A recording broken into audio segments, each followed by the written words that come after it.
Hi, this is David Orlofsky, and welcome to the Rabbi Orlofsky Show. Whether you're watching with our friends over at Torah Anytime or wherever you watch or listen to your podcast, as always, it's exciting to have you along. Now, you may have noticed that there is a slight change from my past podcasts, and that is the return of the Rabbi Orlofsky mug. I haven't had one of these in a long time. Baruch Hashem. Also, I'm wearing my Schlock Rock t-shirt. In case you didn't notice, that Lenny Solomon gave me. And I'll tell you why. Because, when Lenny and I go back 40 years and more like 45 years. And, he was on the show and he says, I'm going to write you a theme song. And I cannot tell you how many times people have pointed out how catchy it is. I've met people who use it as their ringtone. It's really an unbelievable thing. And, my mother, when I would start complaining about something, she used to say to me, oh, that's going to be your new theme song? Now I can say, no, I have my own theme song. How many people have their own theme song? So I really, I wanted to give a shout out to Lenny. So what's the occasion now? It's because actually, on my podcast about the guy's situation, he left a comment. And so, of course, I think about you all the time, Lenny, but I just want to take this opportunity to be Makir Tov for this unbelievable thing that, for our friendship for many years, and especially for this theme song. But I am supposed to be doing this more formally, so let me just take out my tie there. That's great. And slip on my jacket. So we're able to maintain some sort of a presence. There you go. Now I look like the father from Arthur. Anyway, but deep cut. All right. So we're in the middle of a series, well, part 2 of a series about Shabbos. And we mentioned this last time. There's a number of gedolim who said that what we should be working on, besides our tefillah and our amunah during this time, is focusing on shmiras Shabbos and trying to be mischazek Shabbos. So what I want to talk about today is the concept of hachana. Hachana is to prepare for Shabbos. Sheishes yomim ta'aseh melachtecha. 6 days you work and then you have a Shabbos. So that there has to be a certain amount of preparation that goes into Shabbos. So that Hashem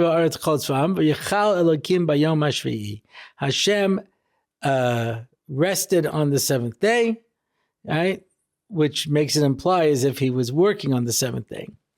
And so Rashi says that the Kadosh Baruch Hu, can do what a person can't do. He can go right up until the moment of Shabbos, and so that it looks to the untrained eye as though he is he's working on Shabbos, but of course he's not. And it's ut-ut. But we can't do that. And therefore we need time to prepare for Shabbos, and then we need time to stop preparing for Shabbos. Okay, so there's a mitzvah of Tosefes Shabbos, where we're supposed to add from the weekday to Shabbos. I have been caught in this quandary where when I'm running late and I go to a particular late minyan and I realize there's still davening mincha after Shkia, what happened to Tosefes Shabbos? Because if I'm davening mincha, that means that it's Friday. And how can I then add on to Shabbos? It's a problem. But we have a mitzvah to be able to add on from Chol to Shabbos, and we need a time to prepare for Shabbos. We are supposed to be mechabed Shabbos, and the preparation is part of that. Now, things have changed. Times have changed. Yeah. Time was that you would have to grind the wheat, sift the flour, knead it in order to make a piece of bread. You didn't have the option of going to the bakery. Now, it's brought down in halacha that even today where there are bakeries, unless you're in a case of great need, one should ideally go and make their own challahs. And some people find it overwhelming. And it's interesting machlekes in the Achronim, where it says it's a mitzvah to make bread and take off challah on Erev Shabbos. But in order to take off challah, you have to make enough challahs that you can take off challah. And unless you're a large family, if you make that many challahs, you're not going to end up using them up. So is it better to make a half portion and not take off challah and have fresh bread on Friday going into Shabbos? Or is it better to make a larger dough, take off challah, and then freeze half of them for next week? It's machlekes achronim. I'm not here to be machriya. I'm just pointing out the fact that as much as we can be mechabed Shabbos, we should. Now, times have changed. It is not unusual to have families where both parents work. And to be able to have that time, to be able to make Shabbos is very hard. That's the reason these Jewish publications exist, is to make you feel bad and inadequate. So they tell these stories of these women. I find the important thing is, on Friday I get up about 4 o'clock and I put this up and I set that up and I do this and I do that, and then, and then I can go to work and I come back and I have everything more or less set up. Okay.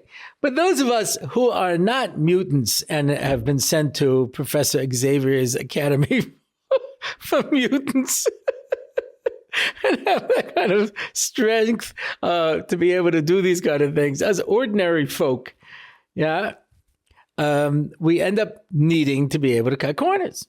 Yeah. Some people cut corners just because they're not interested. That's not, of course, the Rabbi Orlofsky audience. We're all interested, But there's certain people just can't be bothered. Now, to be fair, there are some people who it's not that they can't be bothered. They just feel overwhelmed. We get overwhelmed very easily. We're a generation that gets overwhelmed thinking about what we have to do. In past generations, they didn't, because if you didn't do it, then you starved to death, So you just have to, pull yourself together and get done what you have to get done.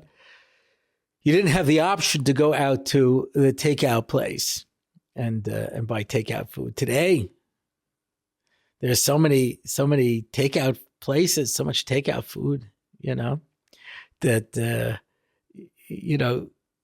to do something yourself is like really amazing. My kids, when they go to America, they go to Gourmet Glatt. This to them is like Disneyland. You know what I mean?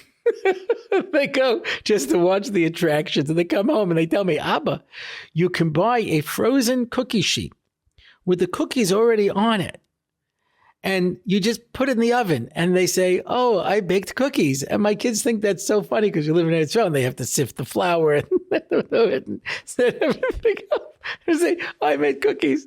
And another kid said, "Yeah," and they have a bag of cut up vegetables. And it comes with a little envelope of spices. And you put this into a pot with water and you boil it up and you say, "Look, I made vegetable soup." And the other kid says, "I don't know why they don't include the water." But okay, listen, these are the people who are proactive. Because you walk in there and you go past the sushi counter, into the appetizing counter, into the prepared sandwich counter, and then you first come to the takeout section, and you got, 6 different types of schnitzels, and you got 8 different types of rice and 12 different types of potatoes. And that, gosh, to sit down and make something yourself, you have to really be very proactive, I live here at Eretz Yisrael, and things have really gotten better. Really do. They get better with every passing year, When I first came here, the only soda they had was either Coca-Cola or Tempo. Tempo Cola was there just to show you that Israelis are so tough they don't need soda that tastes good. And they only came in these heavy bottles that you had to return the bottles, and they weighed a ton. And you had to take the bottles and put them into your little plastic sal, which Americans never figured out to wrap the rag around it like Israelis. So by the time you carried it home, the sharp plastic had dug into your hand and you had to have it surgically removed just to get the basket off. And that's all there was. There was no diet soda. There was no other types of soda. You know, if you wanted seltzer, you bought one of those little seltzer makers with the balloonim and the gas things, and you make them, you know. So, okay, today there's so much stuff. It's nothing compared to what it was. Americans used to come here and bring toilet paper. You only had this, like, you know, blue sandpaper that they had. It was unbelievable. I came to Stay Chaim in 1973. To this day, I can't figure it out. The napkins were made out of wax paper, and you just kept wiping your hands. Nothing came off. I guess this way you could use them again, you know, rinse them off and just keep putting out the same napkin, you know. But, you know, there was, you know, today it's so much. But for many years when I lived here, if you wanted to have kreplach, you know, 3 times a year there's a minhag to eat kreplach. And that's Erev Yom Kippur and on Purim. And on Hoshana Rabbah, you had to make it yourself. Couldn't buy kreplach. You know, it was a major thing. You know, I grew up in America. Whoever made kreplach, it never even occurred to you to make kreplach. So we had to, if you wanted kreplach, you had to make your own kreplach. Yeah. Now there are a whole bunch of takeout places. They make kreplach for you. You know, you can pick up. You know, it's only about $3 a kreppel, and you can take them home. And Baruch Hashem. But they're only sold at the holidays. You know, in America, you can always buy kreplach. No kreplach. So if you want it, you have to make it yourself. Yeah. There are no prune hamantashen. That's, when I was growing up, there was only 2 types of hamantashen, prune and mun. The whole purpose of mun was to trick you. It was like a Purim trick. You would bite into it thinking it was prune, and you would realize it was poppy seed. And you go, and then you would take a prune one, yeah? But they don't have them here. So if you want prune hamantashen, you have to make it yourself. It was one year I couldn't even get the likva. I had to make my own prune filling, yeah, just to do it. And the problem is you only put a little bit in, and so you're left with this giant container because there's no way to make like just 2 prunes. So you end up doing a lot of things yourself. But in America, gosh. And then you come to the bakery aisle. Why would anybody bake? Look at how much stuff they have over there. You know? And everything's, then you go to the fresh meat, you know, and you wanna make a roast, and the roast is already wrapped up and spiced and set for you, etc. You just pop it in the oven. There's so much convenience. So many things are there for you.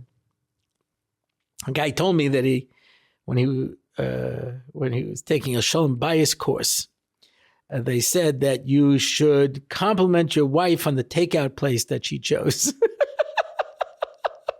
The idea being that, of course, she's not going to make it herself. You know?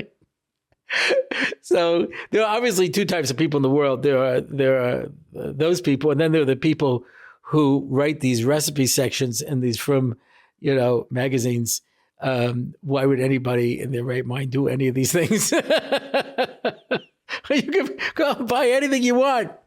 But the idea is that you need to be mechabed Shabbos in the preparation. And whatever that means, and everyone should do it themselves as much as possible. Yeah. The fact is that the Gemara brings stories of Amorayim who had many avodim, but they would do the Shabbos preparation themselves, whether it was salting the fish, or whether it was roasting the meat, or setting up the candles, or making the fire, whatever it was, they did it themselves. They wanted to have a hand in the preparation. This is an early announcement. I can't tell you for sure, but there's an outside chance that we're going to be making a Pesach program here in Eretz Yisrael. We're working on it. Right? Somebody's working on it. I've always had a chukka to do my own Pesach program, because unfortunately, many Pesach programs are vacations that take place during Pesach, but they're not a Pesach program. So I was once at a hotel, and Erev Pesach, so they had the list of activities, So there was swimming, and there was boating, and there was sports, and there was napkin folding in front of the dining room, and also I was giving a shiur. Skull and residence. They threw that into it. It was another one of the options. Yeah. And then afterwards, I went into the kitchen to make my Seder plate. Why? Because I can't speak for every hotel, but they put out on your table a Seder plate with, a few different things. But you know how much romaine lettuce you eat? If you're using that for maror and using that for korech? I mean, in my house, we make up the kazesim beforehand. So I go into the kitchen. I get permission, and I'm sitting there as they're washing the lettuce. Mashgiach's washing the lettuce, and I'm sitting there with my little color-coded chart, and I'm making up my stalks and my leaves and putting them into little plastic bags the way that I do at home, so that when we go to the Seder, I've got all my maror. I don't know what everybody else does. 1 year before I figured this out, I was at a hotel, and I had to keep telling them, bring out more, bring out more, bring out more. They were shocked. They didn't know what I was doing. So you have to have the shiur. So I always said, if I had a Pesach program, Erev Pesach would be making your Seder plate. Everybody. Because the preparation itself is part of what makes Pesach exciting. I've told this story in the past. I was teaching in a Hebrew school, the bar bat mitzvah class. And the bar bat mitzvah class in a Hebrew school is very similar to the story they tell about this priest and rabbi and minister in the city who got together to discuss problems that affected, the community and their places of worship. So the priest chose to share that in the church we have a problem. We have bats in the belfry, and we don't know how to get rid of them. And the minister says, yeah, we have a problem too. We have church mice, and I don't know how to get rid of them. And the rabbi said, I'll tell you the truth. We had pigeons in the attic, but I got rid of them. He says, how? He says, I chased them all into the shul. I gave them a bar mitzvah. They flew away and never came back. It's a bit of joke, but so that was my class. As soon as a kid would get a bar mitzvah, they were out, and I never saw them again. So, by the time Pesach came around, it was like Agatha Christie's 10 Little Indians. You're just watching people disappear, So, so the sisterhood contacted me before Pesach and said, how many kids do you have, so we know how much stuff to give you for the model Seder? Now, I don't know if you've ever been to a model Seder. Yeah. Model Seder is where it's good for like second or third grade. You bring the little kids together, and one of them plays the grandfather. He sits in the front. He's running the Seder. One plays the little kid. It's really typecasting, and they put out matzah, and they put out grape juice, and they put out some lettuce leaves, and they put out some gefilte fish, and they put out some eggs, and they make, a model Seder. They sing the songs and go through it. Now, that's probably fun when you're in second grade, third grade. These kids are already in seventh grade. I'm going to sit here and do a model Seder with them. So I said to the sisterhood, I have a request. As much money as you would have spent, give me that money. I want to do something different with them. Pesach related. Okay, so they show up. All the other classes are having their model Seder. They said, hey, where's that model Seder? I said, we're doing something different. Go to the bathroom and wash your hands with soap. And they came back. And I said, okay, we're going to make charoses. They said, oh, doesn't it come in those little envelopes? I said, no. This is how you make charoses, okay? Every 2 kids had a grater, grate up the apple, chop up the nuts, had the spices. Everyone's going to make their own charoses and take it home. They were so excited. They never did this in their life. I said, okay, now we're going to grate up the horseradish. Says, I thought it comes in a jar. Nope. You're going to learn something today. Give everyone a piece of horseradish. They start grinding it. And everyone, whoever did this knows how it works. You start crying. You wait till there's enough. You stick it in your brother's face. You know what I mean? Like, okay. I brought in a little broiler. We broiled the bones. We broiled the eggs, and we washed the lettuce, And kids who were not interested in anything we did in class suddenly came to life because they were preparing for their Seder. It was something real. I said, and if I ever ran a Pesach program, that would be Erev Pesach. We'd have lots of washed lettuce and lots of charts and lots of apples and lots of graters. And everybody make the charosas however you make your charosas. Do your things however you do it. And everyone's going to get ready for Pesach. There was one year, first year I was married. I remember. First year I was married, I was in Eretz Yisrael. And my wife's due date was on Seder night. Now, again, this was our first kid, so I didn't know that my wife is always late. Not just giving birth, but also giving birth.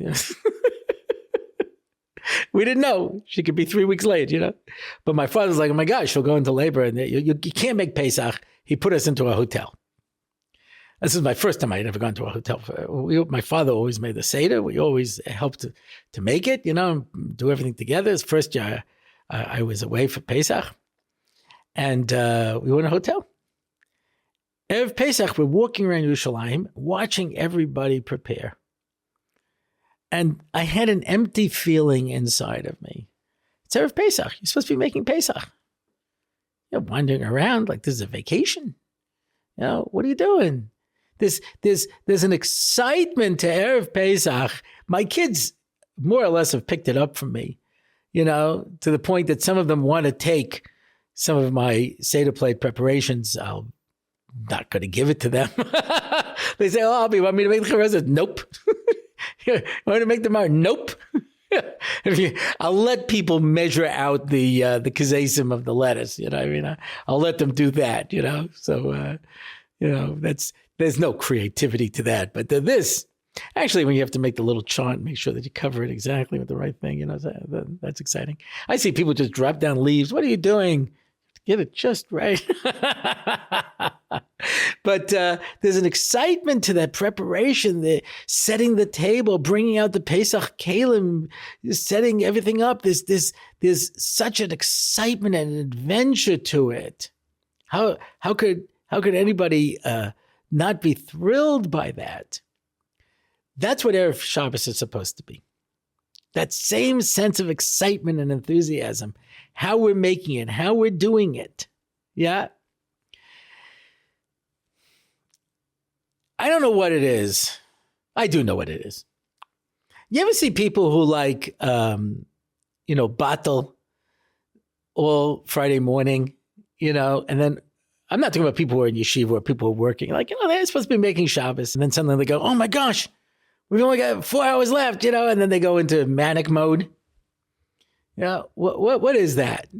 What is that? So, okay, the answer is some people work better under pressure, when they have lots of time. I can relate to that, When I was in school, they used to give you a term paper.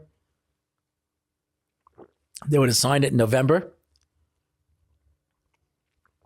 I'd right away take my books from the library on the subject, leave it on the spare bed in my room. And then on Sunday night in June, I'd suddenly realize, oh my gosh, it's due tomorrow. And I'd open up the books and try to cram, see how much I could read about Napoleon in 4 hours. And then sit at the typewriter and start typing. And I'm so tired. So they used to have this thing, I don't know if it's still in the market, called no-dos. They're basically caffeine pills, The problem is it only wakes up your mind. Your body's still asleep. So you're like, we got to type faster or we're never going to get this done, and your body doesn't listen because it's sleeping. And you're like, this is not working. And my father at some point would poke his head in around 3 o'clock in the morning and says, why do you leave everything at the last minute? So I work better under pressure. There's some people like that. But what ends up happening is that Shabbos, instead of it being something that you can appreciate, becomes this craziness. People banging on the bathroom door. I need a shower. I need a shower. I have 8 girls, and even some of my boys have this philosophy, but certainly the girls, that if you take your shower as close to Shabbos as possible, you'll stay clean longer. I don't really think the extra hour in the context of 25 hours is going to make that much of a difference, but they all wait to the last minute to shower to get things done. So when I was a bacher, sometimes I would, be spending Shabbos by old people. I realize now they're probably my age, but to my mind, they were maybe 100, 150, but probably in their 60s. And you'd go into their house, and the whole house is clean, and everything is set, and the chillent's on the blech, and everything's set up. The table's set. The father is home from mikveh. He's sitting in his chair, being marba sedra. The mother is, or the grandmother, sitting at the table saying her tehillim, and you come in, and you're like, wow, it's so calm here. Say, would you like a piece of cake, a cup of tea, have something, it's like, most of my life at my house, it was craziness and screaming and running and taking care of things, etc. And I know certain women who need that. So even if they started early in the morning and they have everything all done and the whole place is clean and everything's settled, about 2 hours before Shabbos, they have that last minute dessert gene that kicks in. And they suddenly decide we need another dessert. And it can't be something like Jell-O. It can't be even something like brownies. It has to be like a trifle, something that involves every appliance and every clean in the house. And suddenly there's this pandemonium going on when everything was so calm and all set, and you're running around like craziness, What a bracha to be able to go into Shabbos where everything is all done and you're relaxed and you can sit down and wait for Shabbos to come. That was the concept of Kabbalah Shabbos. Yeah, as Talmidim, the Arizal would go out into the field and wait for Shabbos to come. It's based on a Gemara. They would wait to greet Shabbos. And they were all done. Everything was taken care of. There was no last minute craziness. Everything was set up. So the important thing with Shabbos is anticipation. And so you have to ask yourself, what can I do to make Shabbos exciting, and how can I participate in it? Now, you can't do everything, right? There are going to be corners that will be cut. I know this is controversial, but I'm just going to put it right out there. I've never had a potato kugel that was worth making over one that I could buy in the makolet. Okay, so yours is a little crispier, there's a little drier, yours is a little, more salt, less salt. Yeah, okay, Beseder, but the amount of effort that goes into a potato kugel, peeling the potatoes and grating them and then, and making them mixture and putting it in the oven and then checking it and then putting it back in the oven, then checking it again, then putting it back in the oven. And now you have to decide, did I keep it in there too long? Is it too dry? Is it too this? Just buy it. Put it on the table. That's my opinion. I know a lot of people who make potato kugels have gotten upset at me over the years and insisted that their potato kugel is worth the effort. And it could be that it is. But, it all depends how much time you have. You got to be real. My mother taught me how to make Shabbos fast. I wanted to put out a cookbook. My wife wouldn't let me because I only have one title, and it was the title my mother gave me. It's easy, stupid. She'd say, put up the chicken. I said, I don't know how. She goes, it's easy, stupid. Cut a couple of onions, put the chicken in, put in garlic and paprika, and put it in the oven at 350, Put up the brisket. I don't know how. It's easy, stupid. Cut up a couple of onions, put in some garlic and paprika, and stick it in the oven at 350. So she taught me how to make really good food, really fast. And, so I can make most of Shabbos in less than an hour, so that in less than an hour, I go in and I can put up the big pot for the soup and put in the chicken, put up another pot for the noodles. In the meantime, I start cutting up everything for the cholent, and when the water boils, I add the noodles, and then I put everything in for the cholent. I put everything together. Unless I'm making it for a special occasion, I don't fry the onions and brown the meat and everything. I stack everything in very nicely. No one has ever had any complaints. People love my cholent. And I have that all done. And now I drain the noodles and I put up the water for the gefilte fish. And then I cut up the onions, put in the chicken, add the garlic and paprika, put it into the oven, and then I make the rice. I fill up the urn. I set up the candles. Whatever has to be done, I can have it almost all done in an hour. So I'm not making kugels. I'm not potchking. I'm like that. But I got the fish, the soup, the noodles, the chicken. If they're potatoes.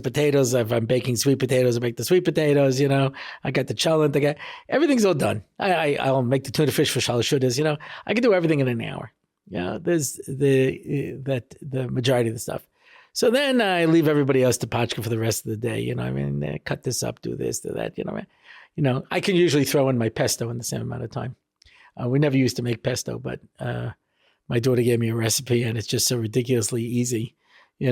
That, you get a package of pesto and you just pull the leaves off. The leaves come off very easily. Don't put in the whole basil because it can be bitter. So you pull the leaves off the basil and you wash them and drain them, and then for every cup of leaves, you have a half a cup of pine nuts, and then you put in 3 or 4 garlic cloves.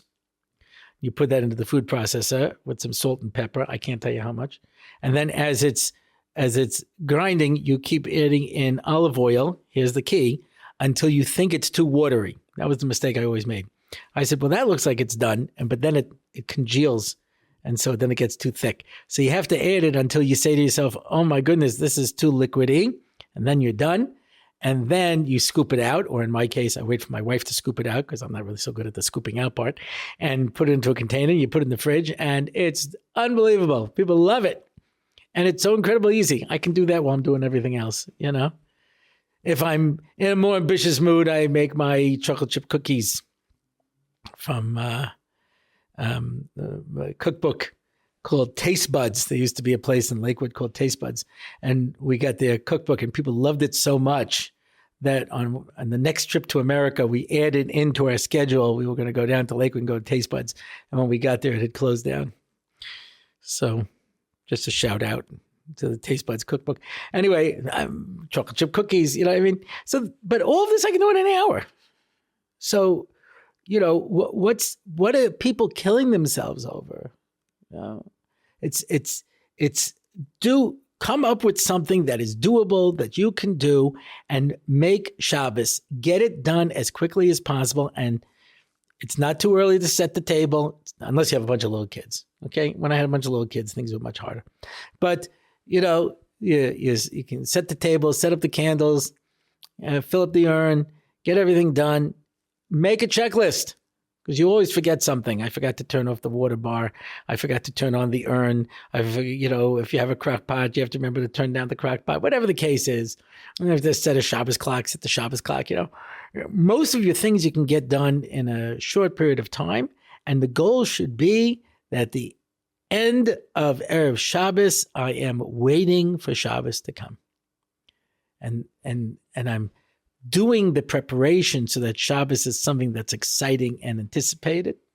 So that when my kids come for Shabbos, they go, "Ooh, what smells great?" Then they start opening all the pots and start looking at everything. There's no surprises. I don't make anything that it's such surprises. It's just everything I make is just so unbelievably delicious and wonderful and great. It's such a great smell to it. I was like, "Ooh, what is that?" Yeah, that's what you want. You want to go into Shabbos with saying, "I prepared for it." Now, if you go away for Shabbos, somebody else makes it, okay. But you should, if you can, get there early enough that you do something. There'll be some preparation, something that you're doing that fills you with that sheishes yomim ta'aseh melachtecha, that you've spent time preparing for Shabbos. That Shabbos is something that you're a participant in and not a spectator. I used to have girls in the Vei Yerushalayim, they would sometimes say, would it be okay if we came over to help you make Shabbos? Or they'd say, to help you make Pesach, because we never had that and we want to see how. And I said, well, it's a sacrifice, but okay, fine. You want to peel the carrots for the soup or the potatoes for the cholent? We'll find things for you to do. There's an anticipation, there's an excitement, and when you get to participate, I have guys too who say, they're here in Eretz Yisrael, they want the chance to prepare for Pesach. They don't have a chance to prepare for Pesach. When I was younger, we used to have Bachrim over more often. So they would prepare for Pesach. They would spend 40 minutes to an hour brushing their hat. Over and over. I know they had to keep replacing it, I guess, because they must have brushed away the felt after a while, but that was their preparation. And then, looking at it in the mirror, trying to get just the right angle, But if you go into it, I remember I was by somebody's house who was very involved in Kiruv. And he had a house full of company. And there's a lot of work that goes into that, if you're going to be one of these people. We have a lot of guests, a lot of things, And he said to me at one point, Shabbos here is very meaningful, but it's not very restful. Yeah, because Shabbos has to be something where I'm investing in it if I want to get a return. The more I'm putting into that preparation, why Yaakov says, referring to Shechem, that I quote, Becharbi ubekashti. Rashi says, Charbi is my chokhmah and kashti is my tefillah. Why? He says, because chokhmah is sharp. And when Talmidei Chacham argue, it's like two pieces of metal that are rubbing against each other and sharpen each other. But tefillah is a bow and arrow, because the further you pull it back, the further the arrow goes. Same thing with tefillah. The more kavanah you have, the more effective the tefillah is. I dare say the same thing about Shabbos. The more preparation you put into it, the more meaningful it is. The more you can say, this is my Shabbos. And whether that means baking challahs or making food or just setting up the table or getting the candles or whatever it is that you're doing, everyone should want to prepare for Shabbos, not just sit on the couch and watch other people do it. You want to prepare for Shabbos. It's part of Shabbos that we're putting in the preparation to be able to go into it. So as we mischazek ourselves during this time with our shmiras Shabbos, so we should be conscious that we're using the time, Erev Shabbos, as the Chazal say, Mi shetarach be'erev Shabbos yochel b'Shabbos, Mi shelo tarach be'erev Shabbos ma yochel b'Shabbos. It's the preparation for Shabbos that makes Shabbos even more meaningful. And now we come to the question and answer portion of our program. Before I begin, I should point out that someone asked a question. I'm not sure what the question is. He says, what happened to the little flourish you used to do when you introduced the question and answers? I'm not familiar, but if this is it, so here's my flourish. I don't know what the flourish was. I guess I have to go back and actually watch some of these. Anyway, as you know, you have an option to sponsor the podcast. You can sponsor our Parsha 5 minutes. Now, again, that, I don't actually say anything because they're secret, pre-recorded. And, but we put you up on the screen, you know what I mean? Or you could have the option of sponsoring the question and answers. So this is the sponsor of the question and answer. If you're looking for a perfect companion for your Shabbos table, look no further than Torah Sweets.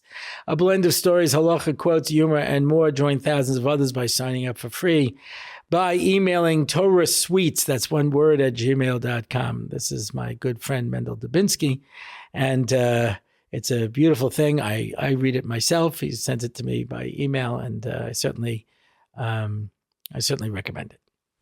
Okay, our first question by Anonymous. I am a perfectionist, and lately I've been realizing how much it is hurting my life.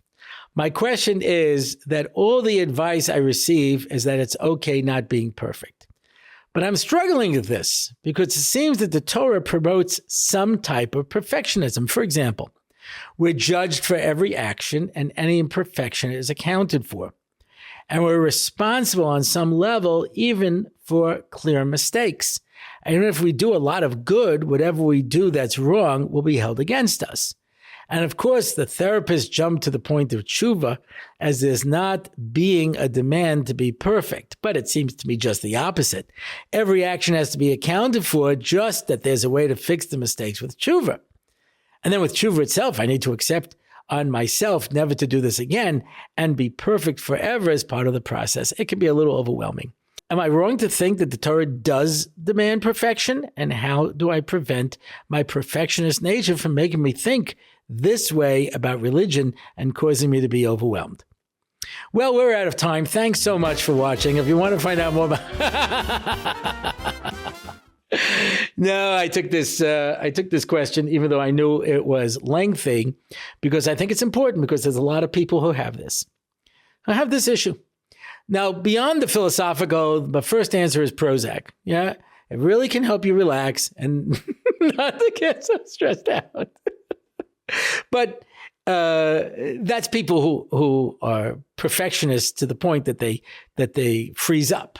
You know, I had a person once who told me that he used to daven and it would take him very, very long time to daven because he was worried he didn't say Rekavan, and he would go over it again. And he said it could take him 3 hours to say Shemona Esrei, So I gave him a bunch of eights, and I saw him sometime later, and I said, how's it going? And he says, oh, great. I saw Rabbi Scheinberg. He told me to take Prozac.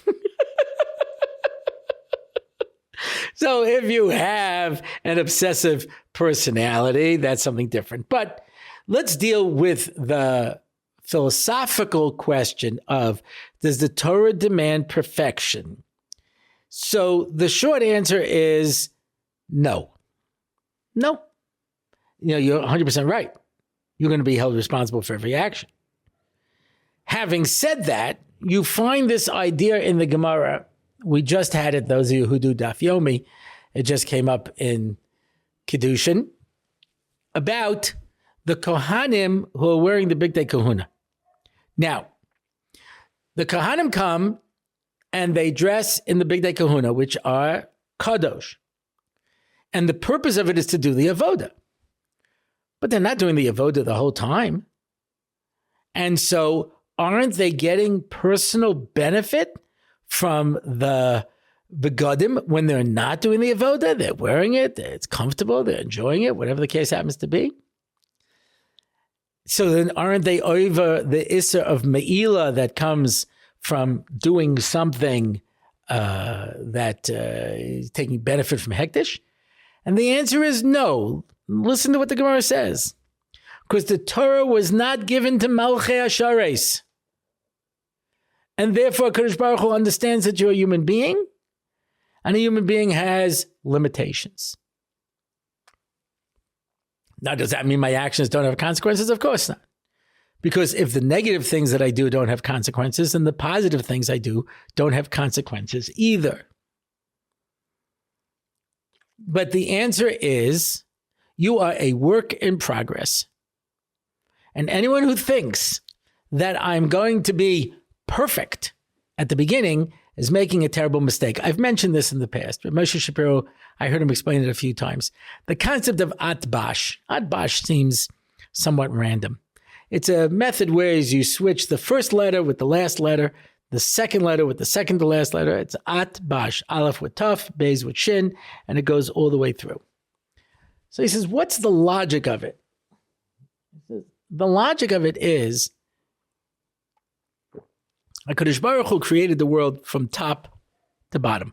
He started on the highest levels in the Elyonim and slowly worked his way down until the bottom level where we are. If you go into the mall and you find the big chart of the world, you'll see the little arrow on the bottom in the Malchus of Asiya, And the little arrow says, you are here. There's no question. We're at the bottom of the process. But Hashem started from Aleph and worked his way down to Tav. We're born as a baby. We are helpless. We can't talk. We can't move. We can barely see. We need someone to change us, to feed us, to burp us, to dress us, to care for us, until we can slowly figure out how to smile so that people might like us. And then you come up with this great innovation. Takes a long time, takes months to be able to do this. You can turn over. Yeah. And everyone applauds. Yay! What an accomplishment. You have to wait till you're very old to get applause for that again. But anyway, you turn over, and then eventually you can get up on all fours and you can rock. It's very exciting. And then you start practicing sounds. Yeah, I have some of my grandchildren who are convinced that they're able to speak, but they're not saying any words that I can recognize. And they're so frustrated because they're saying to me,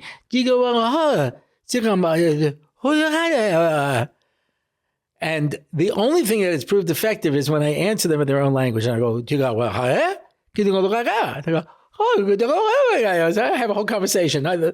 They might know what I'm saying, but I have no idea.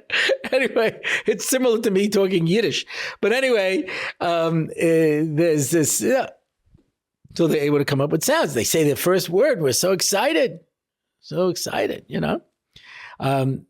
I used to sit with my children. And I would just sit them and just go over and over again. Abba, Abba, Abba, Abba, Abba, Abba, Abba, Abba, Abba. And very often their first word was Abba instead of Ima. And my wife, who would take care of them all day, was, surprised. But that's only because the only thing I did with these kids was go Abba, Abba, Abba, Abba.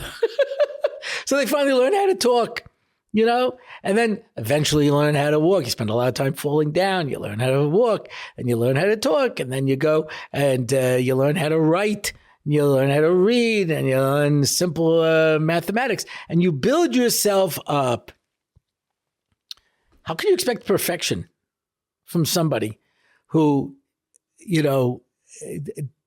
doesn't know how to control their own bowel movements?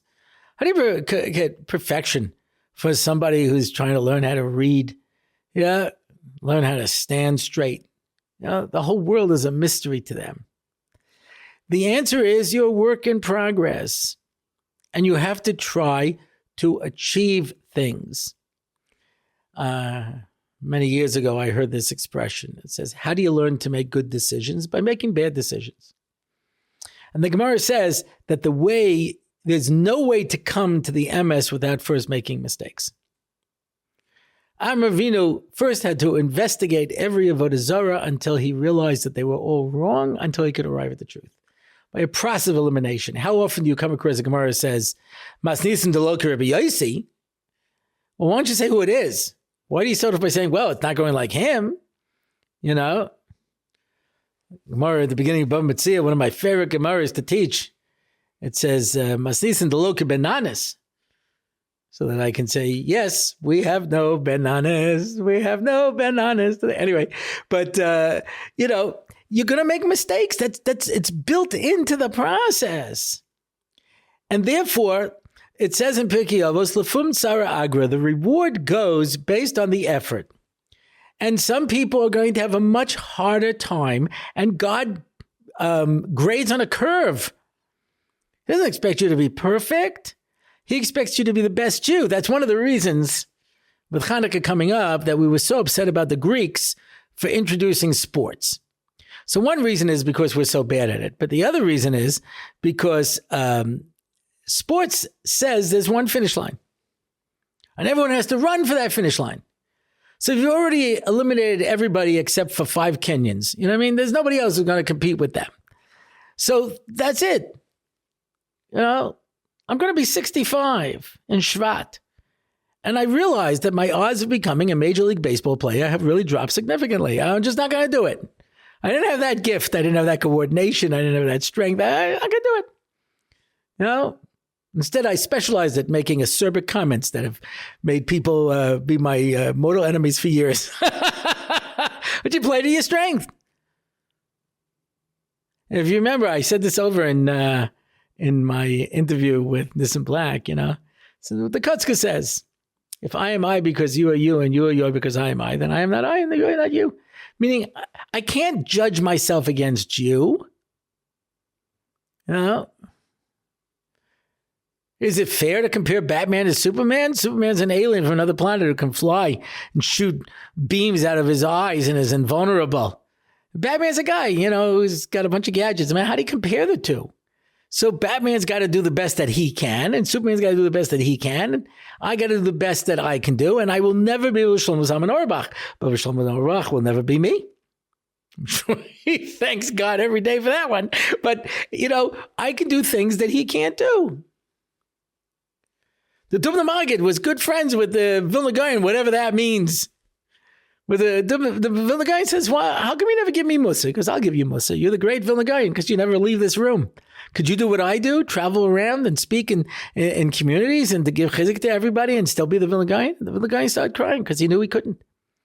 He didn't leave his room because he knew that you need a Vilna Gaon, you need a Dubna Maggid, and the two of them are not going to be the same. So when you say perfectionism, nobody's perfect. My wife got the last one. No, of course you're going to fall short. And it's built into the system you're going to fall short.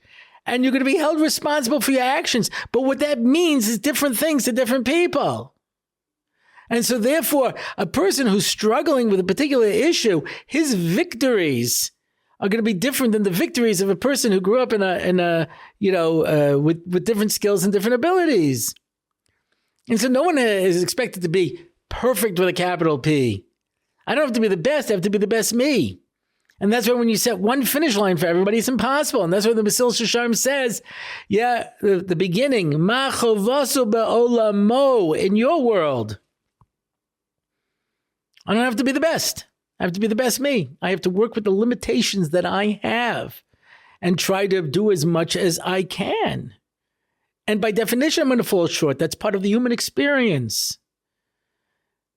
Just the fact that you're a human being and you're physical, you're going to fall short. So I'm going to be held responsible? I once said to somebody, I said, I'd rather have my averas than your mitzvahs. He was such a nasty character, and he put people down and, did things in a terrible way. So even the averas that I do are better than your mitzvahs. Because you're a nasty piece of work. So the answer is, I got to be the best me. And there are things that are going to fall short. And the thing to remember is I'm a work in progress. The Shari Tshuva says, if you're still doing chatoyim, do not focus on charata. Don't look at regret. Work on changing your behavior. That's all. Take another step forward, I know how old you are, but when you get into your 60s, you realize you tell time by decades. And I got to be better in my 60s than I was in my 50s, and my 50s than I was in my 40s, my 40s than I was in my 20s. Life is a progress. As Douglas Adams, who wrote The Hitchhiker's Guide to the Galaxy, said, I don't know if I went everywhere I was supposed to go, but I think I ended up where I was supposed to be. Okay. And I guess we're out of time. There'll be no more questions. No more questions. That's it. And until next time, if you want to find out more about the show, you can go to my website, RabbiOrlofsky.com. You can sponsor an episode. You can sponsor the question and answers. You can sponsor a parsha. You can join one of the online shiurim. Yeah, Mesilas Yesharim, Tefillah, Daf Yomi. You can listen to the theme song that Lenny Solomon wrote for me. You can do all kinds of things. Hold the pickles, hold the lettuce. Special orders don't upset us. All we ask is that you let us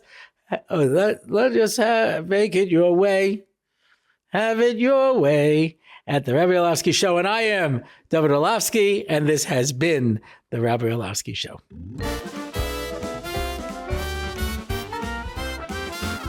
It's the Rabbi Orlofsky Show.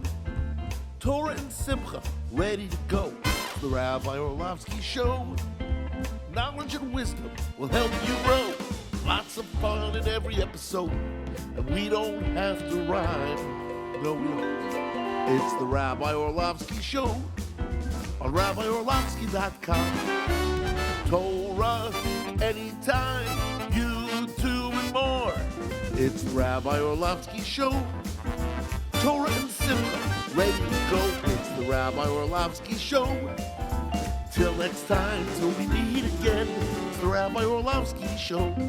It's the Rabbi Orlofsky Show. It's the Rabbi Orlofsky Show.